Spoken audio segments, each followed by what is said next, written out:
இப்போ பார்த்தீங்கன்னா 9 பிளேசஸ் வந்து பார்த்துட்டோம். அடுத்தது பார்த்தீங்கன்னா கிட்ஸ் ஜோன் அப்படின்னு சொல்லி ஒரு பிளேஸ் வந்து இருக்குது. இதுக்குள்ளே என்ன இருக்குதுன்னு போய் பார்ப்போம். இதுக்குள்ளே வந்து குழந்தைங்க விளையாடுற சேர்ஸு, அப்புறம் உட்காந்து விளையாடுற மாதிரி எல்லாமே இருக்குது.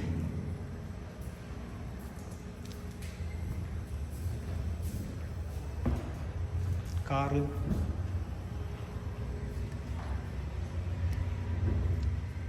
சோட்டா பீம்,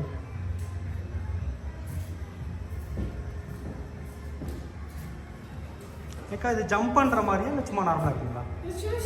சும்மா ஷேக் ஆகும். சரிக்கா, இங்கே பார்த்தீங்கன்னா இங்கே இருக்கிறது எல்லாமே ஷேக் ஆகும். இப்போ வந்து இந்த குதிரையில் ஒரு குழந்தை உட்காந்தாங்க அப்படின்னா குதிரையில் போகிற மாதிரி ஒரு ஷேக்கிங் தெரியும்.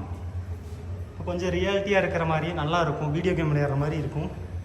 வந்தீங்கன்னா இதுக்குள்ளேயும் குழந்தைங்களை வந்து விளையாட வச்சு பாருங்கள். ஒரு சூப்பரான பிளேஸு. இந்த டண்டர்வேரில் பார்த்தீங்கன்னா அமௌண்ட் வந்து 850 வந்து சூப்பரான அமிட்மெண்ட்ஸ் எல்லாமே கொடுத்துருக்காங்க. உள்ள நிறையா பிளேசஸ் வந்து நல்லா ஒர்த்து. நீங்கள் ஊட்டி வந்தீங்கன்னா மற்ற பிளேஸை சுற்றி பார்க்குறத இந்த பிளேஸை பார்க்குறப்போ ஒரு சூப்பராக இருக்கும். நெக்ஸ்ட்டு பார்த்தீங்கன்னா அடுத்து ஃபுட்டு சாப்பிட போயிடுவோம். இதோட முடிஞ்சது மக்களே. டாட்டா. யூடியூப் சேனல் சப்ஸ்கிரைப் பண்ணுங்கள், ஃப்ரெண்ட்ஸ்க்கு ஷேர் பண்ணுங்கள்.